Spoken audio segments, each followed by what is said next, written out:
Today, this beautiful albino carpet python needs to be shipped out to its new home. Let me show you how easy that actually is and how we ship hundreds of carpet pythons all around the world.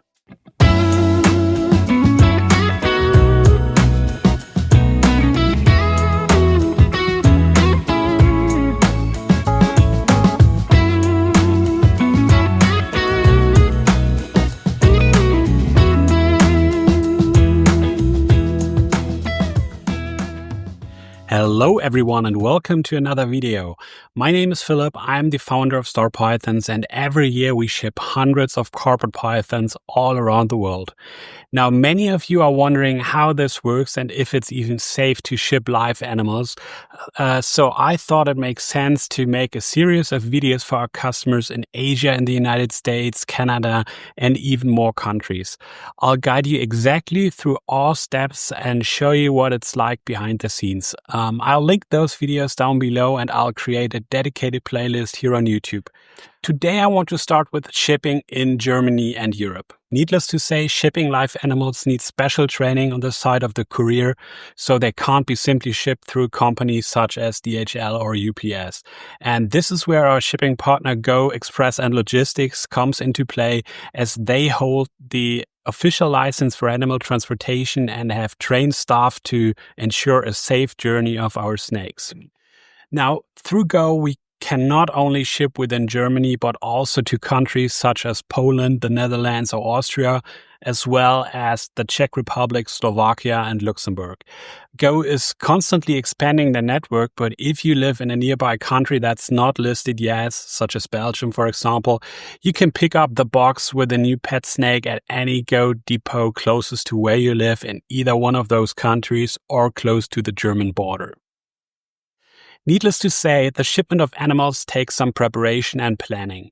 After we've been in touch by email and on the phone and have answered all your questions regarding the purchase itself, we will carefully check the weather on the way and plan the best date to receive your new family member. So either you or an existing family member needs to be at home to personally receive the box. To most places, we can ship from Monday to Thursday for a delivery within 24 hours, so you can receive the box from Tuesday to Friday, respectively.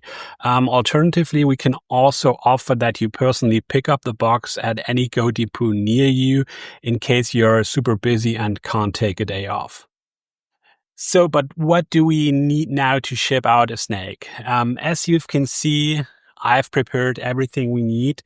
So we have a styrofoam box here. Put it in the camera. We have the covering box for the styrofoam box. That's what we'll need in a second. Of course, we have one of our snake bags. And then depending on the weather, we will use a heat pack. We always use these Lucky Reptile heat packs and have good experience in doing so.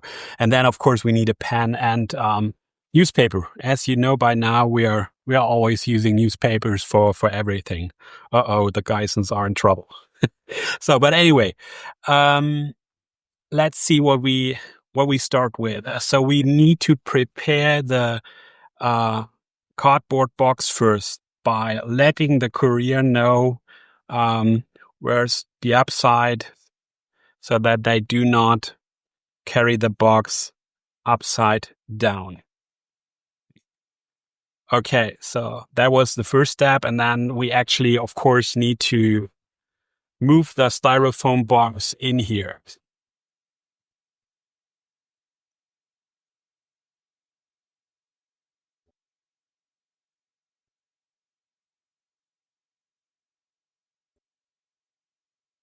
So that's step number one.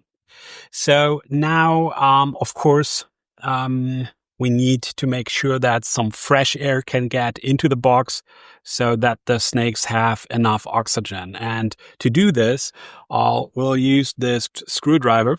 So what I do, and that's I think quite important. Of course, we'll have one hole here on this short side. gently push through here.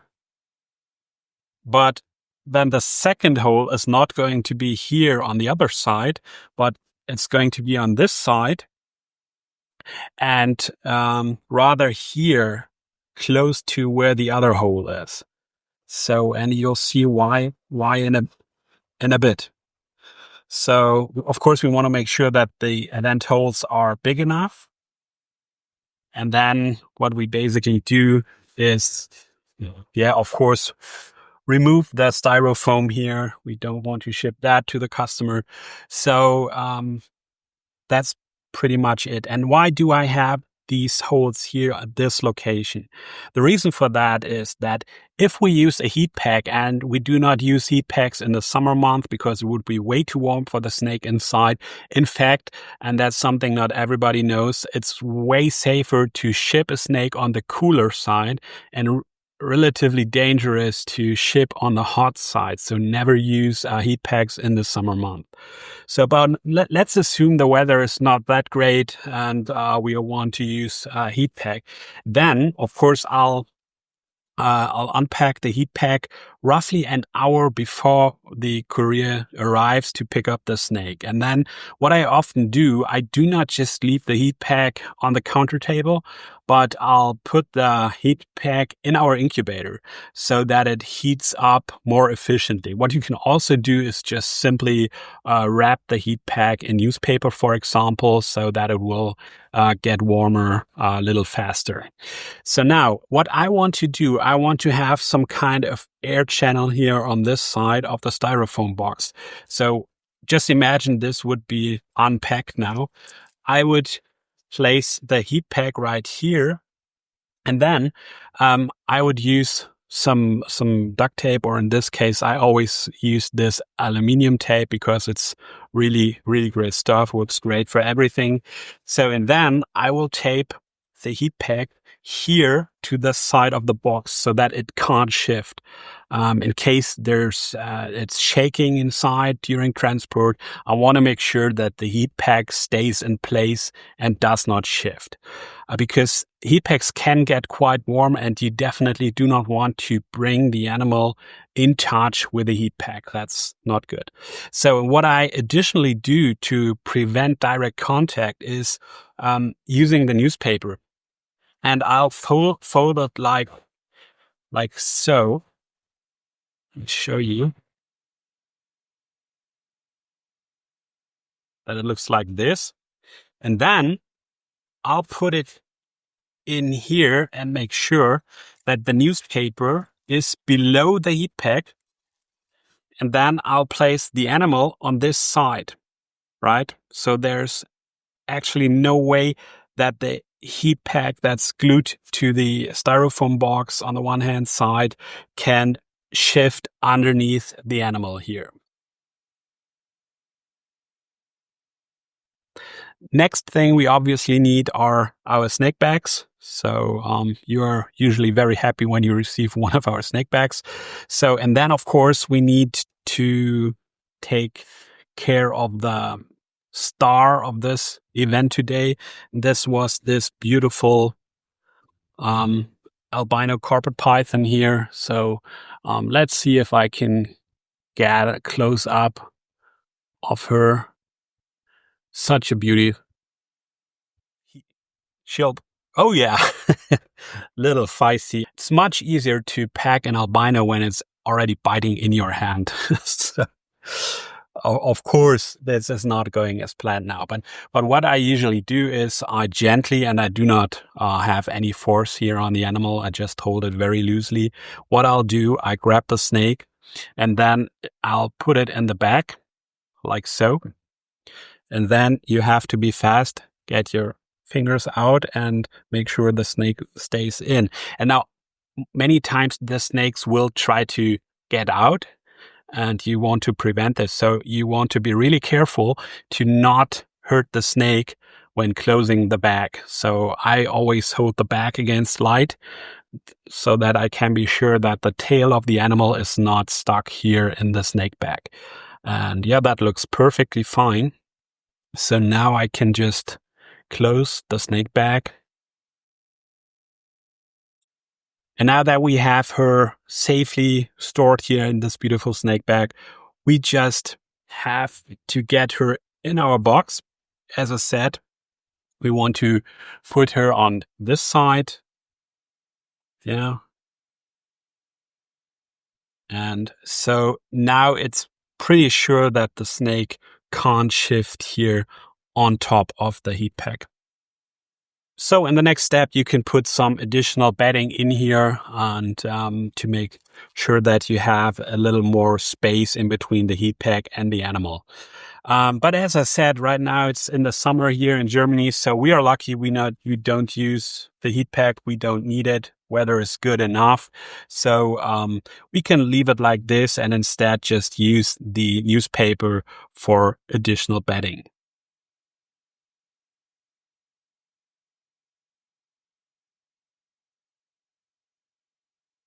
So now that we have properly packed the snake, we're pretty much done. So just close it. And then, of course, we'll use some duct tape to close the box.